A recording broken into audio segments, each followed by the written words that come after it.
Locke thinks that his theory applies in such ways to help us make sense of otherwise puzzling phenomena.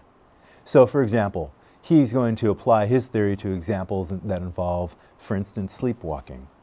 Suppose that you have a problem with sleepwalking, and one night in your sleep you get out of bed, and as a sleepwalker you do some damage. Say you go over to a nearby apartment and break some glass, maybe say some nasty things to the person that you see inside the apartment in whose window you just broke. Now, then you make your way, shuffle your way back into your own apartment and go back to sleep, or continue sleeping, as the case may be. But you never woke up, you were sleepwalking the entire time. Socrates is going to say, try it again, Locke is going to say that in that case, you are actually not the same person as the one who was doing those deeds sleepwalking. He writes, imagining this is something that Socrates does, if the same Socrates waking and sleeping do not partake of the same consciousness, Socrates waking and sleeping are not the same person.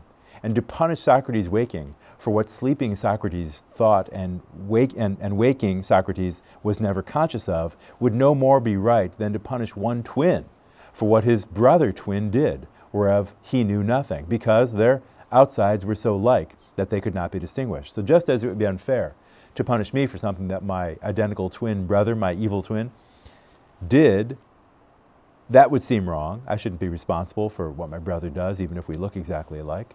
So too, Locke says, waking Socrates should not be held responsible for what sleeping Socrates does, even if sleeping Socrates does some damage. And Locke will say not just that, but sleeping Socrates is a different person from waking Socrates, at least perhaps for moral and legal purposes. We wouldn't blame sleeping Socrates, at least criminally, for anything that sleeping Socrates did.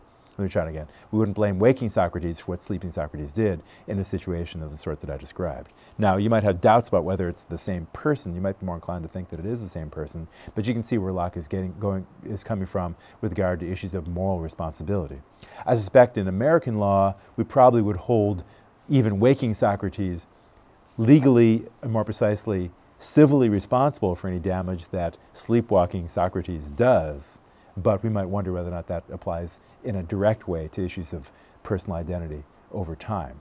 Notice also that Locke, if he were here, might say, now that we know about such phenomena as multiple personality disorder, he might say when there are genuine cases, and they are pretty rare, but the media has discussed some, you've probably heard of examples of multiple personality. If there are genuine cases of multiple personality, then Locke would say that's an example in which, so long as Dr. Jekyll and Mr. Hyde, for example, are such that neither one can remember experiences had by the other, then what you should really do is describe the situation as two different persons taking turns inhabiting one body. So that just because there's one human being does not mean there's one person inside. There might be multiple persons inside one human being, one human body. That seems like a possibility that Locke's theory would suggest could very well happen, and Locke would say, if you were with us today, I think, if you were to learn about multiple personality disorder, say, yep, that's precisely what my theory predicts, and it explains it, it makes sense of it. It shows us why we would feel uncomfortable blaming Dr. Jekyll for what Mr. Hyde does. Even if Mr. Hyde does terrible things, Dr. Jekyll should not be held responsible because it's a different person who just takes over. So long as we can show that it's not just Dr. Jekyll trying to get away with bad things, but rather a different person, then moral responsibility does not spill over into another person, just as we would hope that I would not be held responsible for what my twin brother does. So that's one implication of Locke's theory that we might find interesting and perhaps a bit of support for the position that he takes. Notice also that, just to put this in more general terms for a moment, you might ask, why does diachronic, specifically diachrotic identity, matter? Well, it does matter because of such things as legal and moral responsibility. That is, we often do want to know whether this person stage in front of us is the same person as the person stage who, say, 10 or 15 years ago committed some heinous crimes. Even if the body in front of us is very different from the one that did those crimes, perhaps this body is very scarred, or had a great deal of plastic surgery, or has lost a limb, or has grown into an adult. None of those quite answer the question, is it the same person? Whereas Locke's theory of diachronic identity tries to answer that question, and as such purports to give us an answer to problems concerning well, what should we do legally? And likewise, what kind of moral blame could we mete out to the person stage in front of us right now? Likewise, mental disorders can be understood perhaps more deeply on the Lockean perspective. As I've suggested, multiple personality disorder is one example in which we can apply the theory to help us understand something that's otherwise very puzzling. Likewise, and we've discussed this already, let's go back to it again, if we think about survival after death.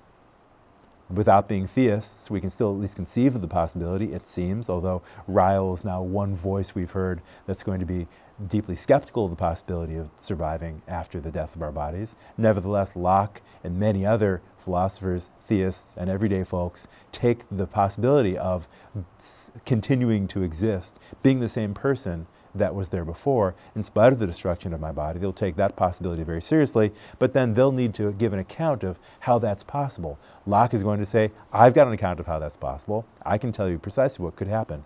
You could, for example, find yourself going to heaven, no longer having a body, and looking back, that is remembering experiences that you had as an embodied terrestrial being, and saying, yes, that was me. That's myself that was doing those things back on Earth, the same self. And Locke will say, I can explain how you know that because on the basis of the fact that you can form memory links with the previous person stages that it previously had a body, even if you no longer have one. We can explain how you persisted through that radical change.